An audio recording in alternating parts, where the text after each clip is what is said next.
This year on Rewind of the Living Dead, we've been doing a retrospect on the Alien franchise. And when we got to Prometheus, we discovered that John Spaihts had written a script all on his own called Alien Engineers, which you see here. If you don't know, John Spaihts wrote Dune 1 and Dune Part 2 that just recently came out. He had his own script before Damon Lindelof came in. And when Damon Lindelof came in, it became Prometheus, and there are very big differences between the two. So I decided to read the Alien Engineers script by John Spaihts and compare it as best I could to the movie. The first act of Alien Engineers is actually very similar to Prometheus. Shaw and Holloway still do find a monolith that allows them to theorize that perhaps we were engineered by some otherworldly beings. But in Alien Engineers, they meet Weyland first, and he's like kind of this southern oil tycoon type who's willing to fund their mission because he's the only one that believes them. Like science and governments and institutions, they don't believe them. Weyland does, but as you know, that's going to come with a price. He chooses Vickers to go with them. Vickers in this story is not his daughter at all, so there's no cringe father moment at the end of this movie. She's like his right hand, his next in line to be CEO. He insists that she go with them on this mission to make sure everything goes to plan. In Alien Engineers, David is defined as this sort of uber human cyborg. He does not try to fit in. He doesn't look like he fits in. He's definitely sharper, stronger, faster, better than everybody else, and he already sort of feels that way. He also spent a lot of time while they were traveling to LV-426 learning all of Shaw and Holloway's research. A big problem in Prometheus, the movie, was why the hell was this crew so willing to go on this trip and not know anything about what was going on?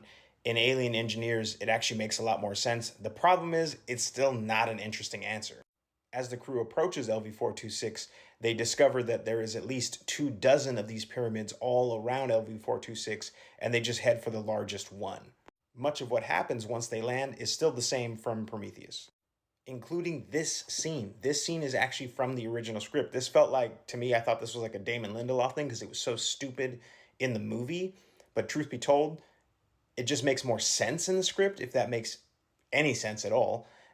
This scene still happens. It's just way more logical the way it runs down in Alien Engineers. They aren't like trying to pet it and stuff like that. Like it just kind of attacks them. What they discover is that this giant pyramid and all the pyramids on this planet are these big terraforming machines, and that's when Vickers decides that she's going to hijack the mission. The terraforming aspect also feels like a huge nod to the Aliens movies.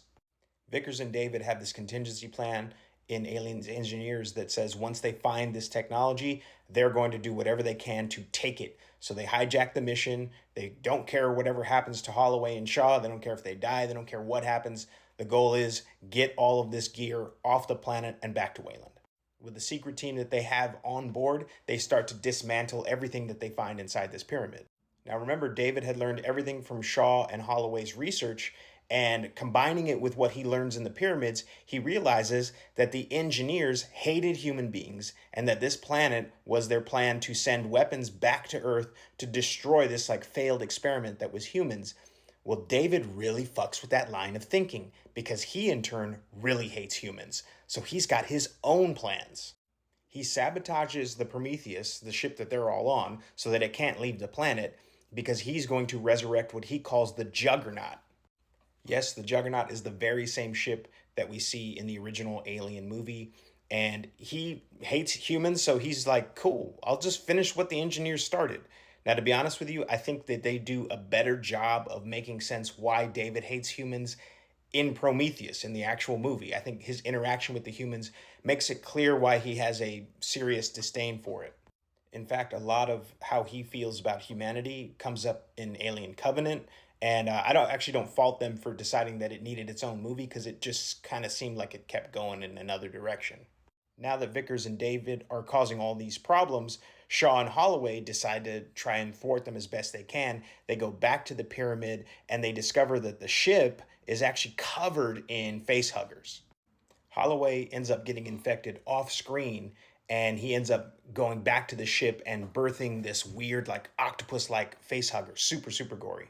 This octopus-like alien quickly evolves and creates sort of an alien type situation on board their ship. It starts picking off all of the different crew members. Lots of gore, lots of death come from this. Meanwhile, Shaw tries to thwart David, but he straight up manhandles a facehugger, like grabs one, and impregnates Shaw with the facehugger. It's a really insane scene, and it sort of shows like a little bit of the preview of what's to come in Alien Covenant. That puts Shaw in the MedPod scene that did end up in Prometheus, but in the version in Alien Engineers, when she gets into the MedPod, she's too late, and the alien full-blown chest bursts out of her and basically kills her.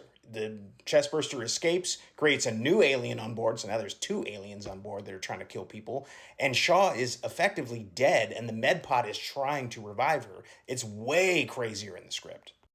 All this chaos has made Vickers kind of have a change of heart, and she's decided, hey, sorry everybody for like totally screwing this mission over, and I know David has gone completely rogue and has screwed all of us humans, so can I make nice and we'll all just get together and try to destroy these two murderous, ravenous xenomorphs that are chasing us all around the ship? And everybody's like, I guess. And in Alien Engineers, Vickers meets a very gory, very violent death where she's attacked by a xenomorph.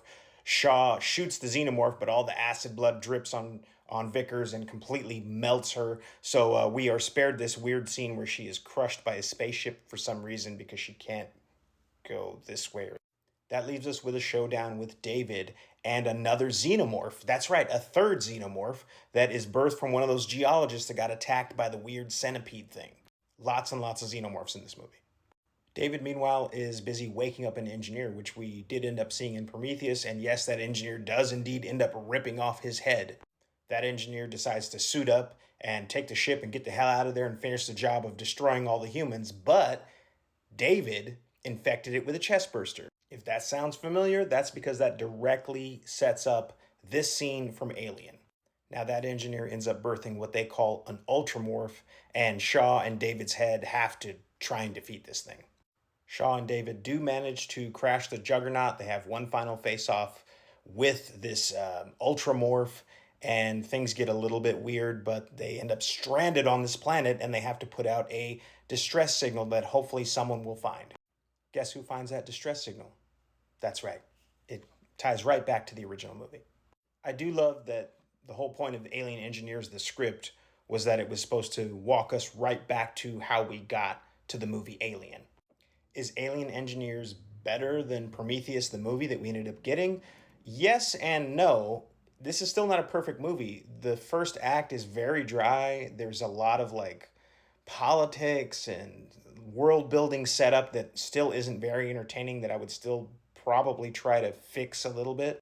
Also, the characters were still pretty weird. I didn't like how they acted. I think that's more of a stylistic thing, but to me, people were still very odd in this movie.